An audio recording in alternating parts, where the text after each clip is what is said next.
I'm trying to be on theme here, even though we're not in Yes, now. you look awesome. Thank you. Well, congratulations to you both. This is honestly a huge honor, Lily. I love all your work, and Darren, Sex and the City was like my world growing up. So I loved all 10 episodes so much. I'm ready for Thank season you. 2 right now. Obviously, like the costumes and the production design are just completely flawless in this show. I want to raid Emily's closet. Lily, did you get to take home anything after you guys were I filming? I did take a couple items home, but the coolest thing was that Stephen Rowland, who designed the white dress that I wear during the auction in one of the scenes, he actually sent me the dress with the shoes, and I have it in this like perfect box and everything, and I was like, oh my God, I never thought I'd get to keep that. So I have a beautiful memento, as well as maybe like a pair of shoes or like a bag here or there that I still get to use. But yeah, I wanted to raid Emily's closet and take everything.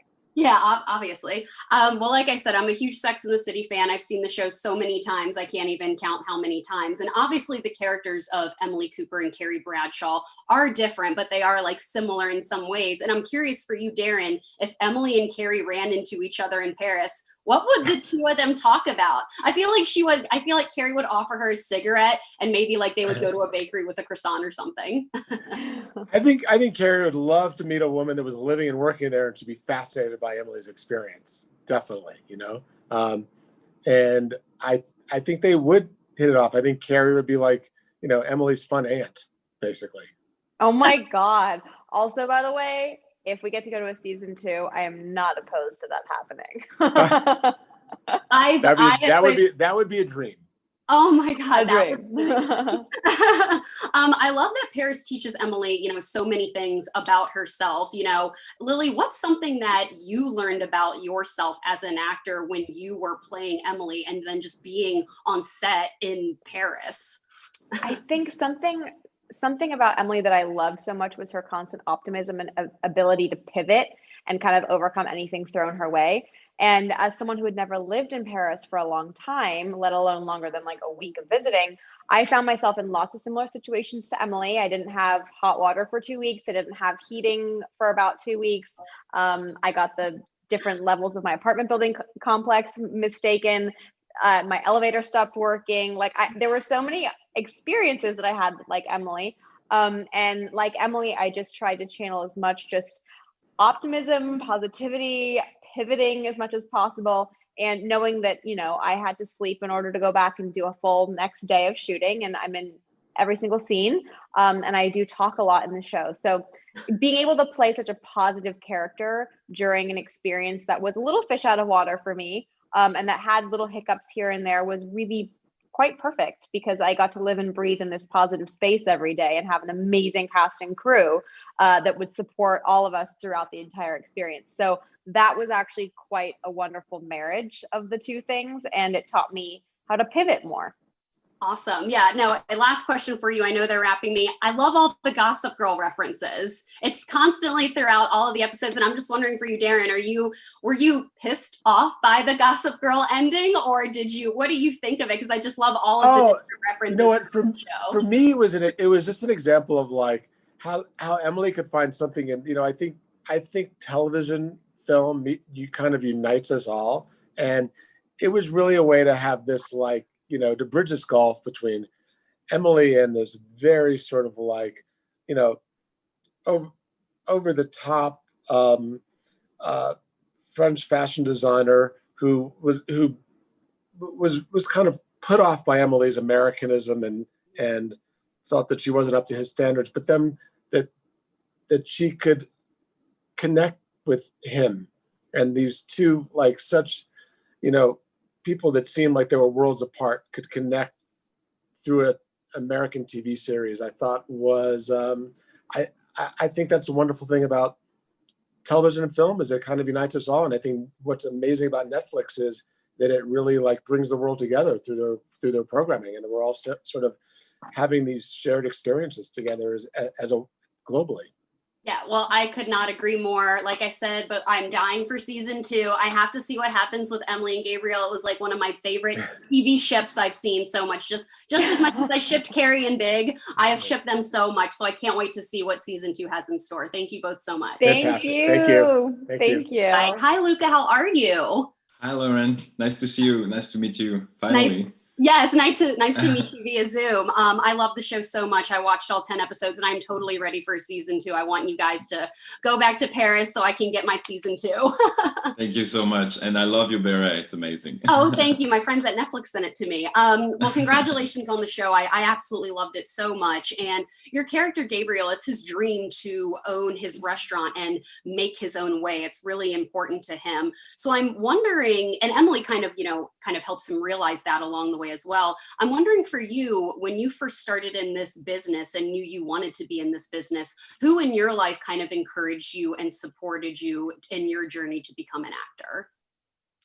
I think it comes from at a really young age. My parents were traveling a lot, and and I had to reinvent myself every time, and I kind of saw that there were a pattern of people repeating themselves with different faces, and that I could fit in pretty easily, but at the same time, I didn't know who I was. I was able to fit in anywhere, but I didn't know what my real identity was. And when I started improv class when I was I think 8, I just realized how safe it was for me, because you have like this piece of paper with, this is the name of the character, this is how he thinks, how he feels, how he moves, and so everything was so defined that I felt safe in comparison to my personal life, where I didn't really know what I was doing and if I was doing right or wrong. And this is how it started. I self-encourage myself with my with my curves. I love it. Well, I love the, friendship and relationship between Emily and Gabriel. And, you and Lily have such great chemistry throughout the show. I was honestly just curious, was there a chemistry reading between the two of you? When did you first meet Lily? Was it on set, or was there a chemistry reading prior to filming? There was a chemistry reading. I went through different auditions. I met Darren before in the process, and at some point it took an entire month, I think, back and forth, and I just went to the countryside in a mountain in Corsica, in a little island in the south of France, where I just wanted to let go and just don't expect anything, because it was, I didn't want bad karma. I didn't want to expect it too much, and they called me from that mountain, and I had to come back to Paris, and I got into that room with the producers, with Darren, our first director, and Lily came in, and we had this chemistry reading, and I recall just talking about, because I was nervous, how I was making goat cheese in the mountain, and it took like 30 minutes of explanation. So when I left the room, I was like, oof, I just talked about goat cheese for so long. I don't know if I'm getting this. Speaking of goat cheese and food, is there a particular recipe or something that you maybe actually learned how to cook while you were filming? Because your character's in the kitchen a lot and in the restaurant. I'm curious if you were actually doing that or learning any of that while you were filming. We had an amazing prop staff that was making all the plates you see when they're at the restaurant. Other than that, I did the omelet myself, which is not a hard thing to do. Yeah, so when they're filming it, those are my hands, and I was just like flipping it, because everything on set was actually functional. We have Anne, who's an amazing set decorator, who made my entire apartment functional, and I actually wanted to live there because it was actually nicer than my real place in Paris. Yeah, well, Luca, congratulations. Like I said, I can't wait for season 2. And I hope come October, or the beginning of October, when this show releases, that your social media is going to be blowing up. So I just hope that you're ready for that. Everyone's gonna love you and love this character so much. So I just hope you are trying to prepare yourself. Everybody keeps telling me that. I don't know. I'll wait and see, but it's really nice. I'm really glad you enjoyed the show, and just seeing a little gesture like, your beret is just a proof that, there's something going on, and I appreciate every single word of yours. Thank you so much. Thank you, Luca. Have a good one. You too. Bye. Bye-bye. Well, Ashley, I have to show this to you because I saw you at the National Theater in DC. There you are. I think this is right there. Oh my gosh, I love that. We have a whole playbill wall. We're huge Broadway people in this house. So I grabbed that just to show you. So this is like an honor to talk to you today. I love your beret. Oh my Thank God. you. Congrats on the show. I watched all 10 episodes. I want you guys to go to Paris right now because I need season 2. I need to figure out what happened so much. I just want a whole episode of you just singing the entire episode. I love, without giving too much away, there's just this beautiful moment with your character, Mindy, where she's singing La Vie en Rose. And I honestly just started crying. It just made me feel like I was in Paris, and I love your voice so much. How many takes did you do for that? And were people actually kind of gathering around in that park? Yeah, well, you know, what's crazy about this production is they rented out the entire Grand Place. So all of those people you're seeing are extras, which was insane. What's funny about that song is I had learned it in English. And then a couple days before they said, we actually only got the rights to the French version. So then I had to learn it in French. And for me, you know, I love that you love musical theater, especially for the character at that moment. It had to be a song like the most comfortable that she was singing, something that is like ingrained in her soul and expresses her soul. And to learn it in a different language in a couple of days was like a challenge, but so fun. And I think rewarding in a way because I took such ownership of how I could make it my own. And it was the first time I'd really heard and been able to sing what my own voice was. You know, I wasn't playing Gretchen Wieners or doing a Rodgers and Hammerstein show. I was like, what would my voice be if I was showing my best friend what I love to do for the first time?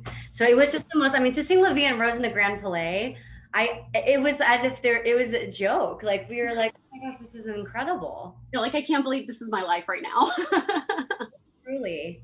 Yeah, well, Emily, so, you know, Lily's character, Emily, her whole thing is social media. And I know, you know, your characters, Emily and Mindy, they talk about it constantly throughout the show. You know, you show a lot of your life on social media, but there's always that balance, you know, as an actor in this business and as a musician on what you want to share on social media. So how do you balance that as an actor and what you choose to share on your platform? Right. Well, I think like my best rule for anybody, including myself, is just whatever you're most comfortable with and like follow your gut. And I think that for me, I grew up with a mom who loves scrapbooking. And so I grew up with that mentality. So when Instagram came around, I immediately just connected with that. I love taking pictures. I love doing stories because whenever even, you know, when I take a lot of stories, that's because it's something that's making me happy. And I love being able to remember those moments. And so, you know, I don't have a Facebook. I'm not on Twitter and I've never been on Snapchat and TikTok as much, but that's why I love Instagram. And I think that's what, you know, what I love so much about Emily's character. She's not doing any self-promotion. She doesn't mean to be an influencer. She is the businesswoman who was lonely in a city and just wanted to share what was happening with her, and ends up being really relatable and connecting to thousands of people. And I think that authentic approach is something that I've always strived for. You know, what would make me smile? Maybe other people would feel the same way. And that's exactly what social media was built for, was to connect people, right? So I love that. Yeah, last question for you really quick. I know they're wrapping me. Did you get to keep any of those amazing outfits that you wore on set? Because I am obsessed with your characters' outfits. Me too, truly me too. I don't know, maybe if we do season 2, I'll be like, so where are the warehouses? But you know, like but also a lot of them, I'm like, oh, this is just for Mindy in this moment. Like, how could I ever wear this casually? It would maybe like in a special place in my home or something. But I also like the fashion in the show is so informed how I love fashion in real life and like different parts. And so I get to wear outfits like this now too and be like, I'm obsessed with that sparkly blazer dress. It's amazing. Thank you. So yeah, I try to carry a little of Mindy inspiration with me. Yeah.